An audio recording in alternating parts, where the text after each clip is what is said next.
welcome and thanks for joining us on this edition of News 2. I'm Sandra Gumansing. Topping our newscast, it seemed much of the Virgin Islands was on St. Croix over the weekend.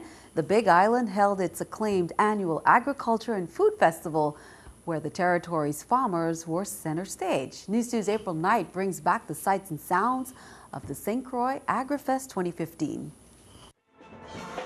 When it comes to agriculture, Crucians take it to a whole new level. Thousands of people flocked to the Clinton George Agricultural Grounds over the weekend for the largest agricultural gathering in the Caribbean, the 2015 St. Croix AgriFest. The theme this year is Agriculture, the Heart of It All. Agriculture being the heart of it, because we are aware that without going back to our roots, and where we began, which was the land, why so many of us are here is because of agriculture.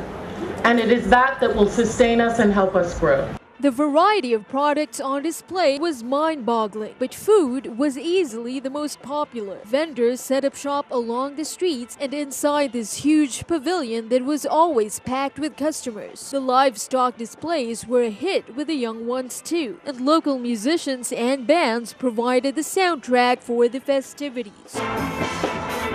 Vendors also held their own activities for the crowd. At the innovative tents, some kids tried their hand at making Valentine cards, while others put their culinary skills to the test. Here at the St. Croix Ag Fair, you have everything from arts to handicrafts to food to clothing. But here at the Farmers Market, where farmers from within the Virgin Islands and without is the heart of it all. In here, local business owners showcase the fruits of their labors, literally in most cases. A non-stop stream of people checked out the wide array of plants, fruits, and vegetables. Just a way of them saying thank you for what we do here.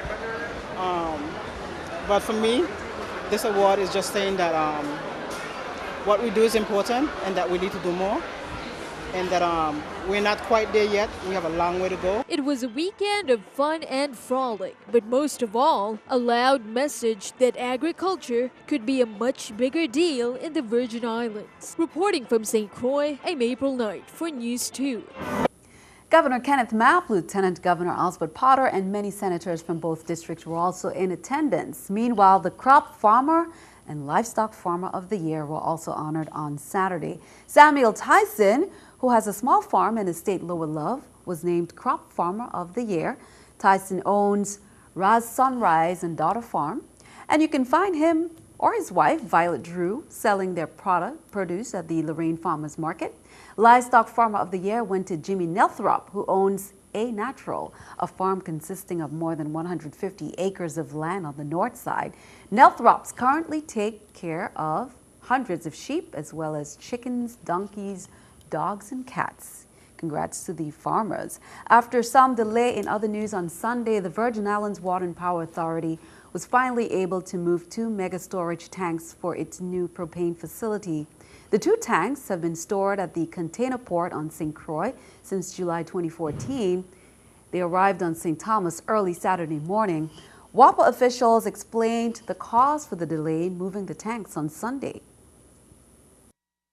The tanks arrived safe, thank God for that. We experienced some heavy showers in the St. Thomas, St. John district. Those showers continued all the way into the wee hours of Saturday morning.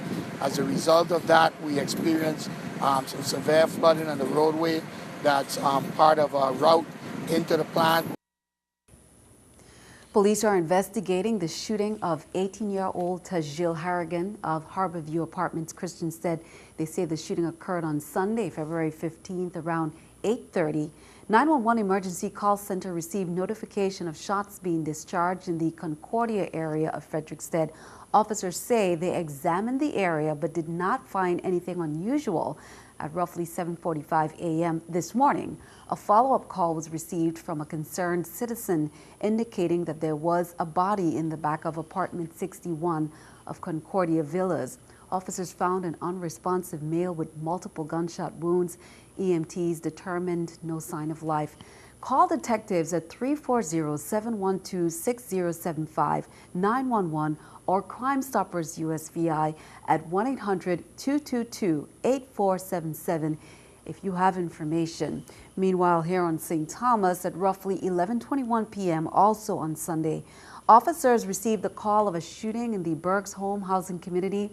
They say Tristan Stevens had been sitting on the porch of a friend's house when he was visiting when a dark-colored vehicle driving in the wrong direction headed towards the building.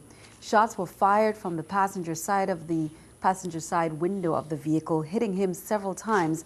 The person he'd been visiting dragged him into the apartment to prevent him from being hit more as his body slumped.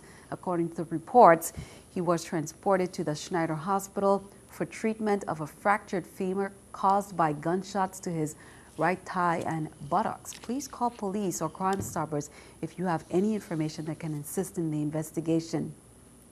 Jamal Augustine, 20, was sentenced to 57 months in prison in district court on Friday. Court records show that on May 1st, 2014, acting on a tip, a police officer approached Augustine's car and observed 3 smoked marijuana cigarettes in the car, and the car was therefore searched. After a firearm and 8 vials containing marijuana were found. Court records also indicate that on April 4, 2013, BOC officials conducted a search of a cell occupied by Augustine and another inmate at Golden Grove. The officers discovered marijuana and a homemade knife under Augustine's mattress.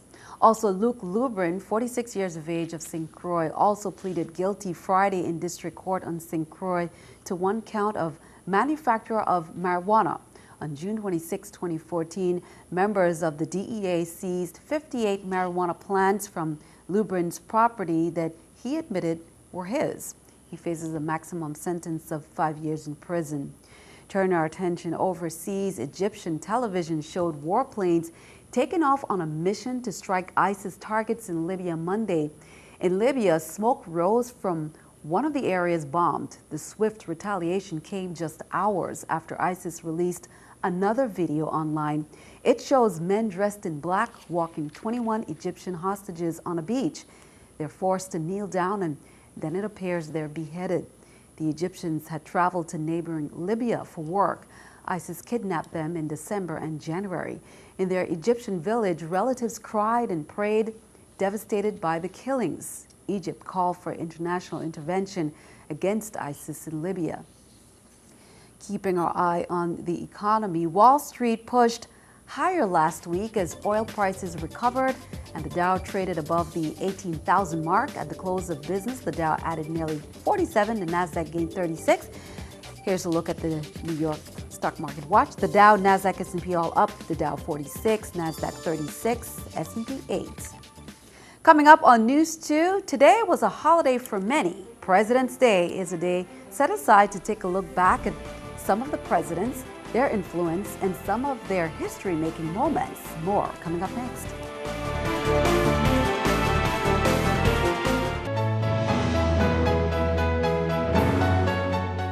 During the first regular board meeting for 2015, officials of the West Indian Company met to elect the following officers: Randolph Knight, Board Chair; Joyce Dorr Griffin, Vice Chair; Edward Thomas, Secretary; Michael Watson, Chairman of the Finance Committee. Other members in attendance were Joseph Bishelti, Beverly Nicholson Doty, Roberto Cintron, and Ricardo Letzam. Michael Daswani was excused. President and CEO Joe Bishelti presented an overview of the fiscal year 2015 budget and answered questions from the board on the outsourcing of specific tasks, GERS management agreements, rental properties, and current leases, among other topics. Meanwhile, WICA officials remind you to join in the celebration as they prepare for another fabulous concert on Tuesday. That's from 5:30 p.m. to 9:30 p.m. in the Waiko Dock Gazebo area, featuring the band When. The entire Adelita Cancran Junior High School Music Department will also be there. They will be the opening act. The Celebrity Reflection will be in port from 8 a.m. to 5 p.m. Remember, the Waiko community concerts are free and open to the public. Well, it's President's Day. President's Day is a day set aside to look back at some of the presidents, their influence, and some of their history-making moments. The holiday honors the birthday of first President George Washington. Records show that George Washington's birthday is on February 22nd, and also the 16th U.S. President, Abraham Lincoln's birthday. It was also a day for many to examine the current president and how his term is shaping up. Washington's birthday is sometimes known as President's Day because while most states have adopted Washington's birthday, some states officially celebrate President's Day. George Washington was the first president of the United States of America. His first term as president was from 1789 to 1793, and his second term was from 1793 to 1797. Before he became president, he played important roles in the military, leading the American Continental Army to victory over the British in 1783. Well, congrats to Antilles sophomore Jonathan Qualls. He came in first place for last week's in-school Poetry Out Loud competition. Second place was senior Michael Nelthrop, and Savannah Dukes took third place. Qualls will move on to the territorial competition on March 14th. The National Poetry Out Loud competition started in 2006 as a small-scale pilot project on the mainland, but in the years since it has grown into a full-scale movement. Poetry Out Loud coordinator John Riggle and middle upper school head Marva Bennett brought Antilles into the movement 5 years ago, seeing the competition as a way to enhance poetry studies within the English language arts courses on campus. In 2007, it was initiated by student Karish Robles. She did all the prep work to persuade BET's Wrap It Up campaign to present here in the VI. With the help of the Red Cross team, the hard work then paid off, and they made an appearance at UDORCAN and CAHS in 2007 and 2008, almost 8 years later, and now a teacher. She announces the campaign returns Thursday at UDORCAN and Wednesday at CAHS, both at 12:45.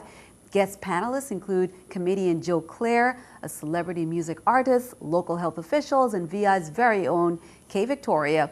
The BET Wrap It Up campaign is a multifaceted national awareness campaign addressing HIV/AIDS and health concerns affecting the African American community. The Virgin Islands Department of Health is keeping an eye on the measles cases circulating in the U.S. There are no cases currently in the VI, but health officials are asking people who haven't gotten vaccinated against this childhood disease to do so. News2 Parsons has the story.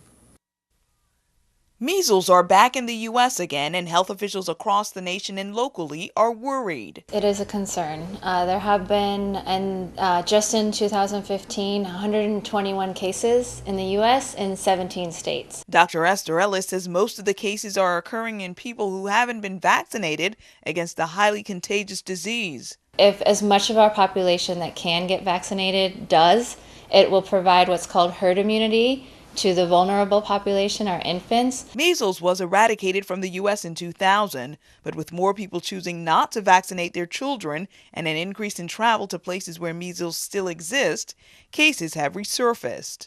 In the 1950s, by the time you were 15, every single American would have gotten measles, with over 6,000 deaths and 48,000 hospitalizations, with a lot of also paralysis and swelling of the brain, which can cause blindness or deafness.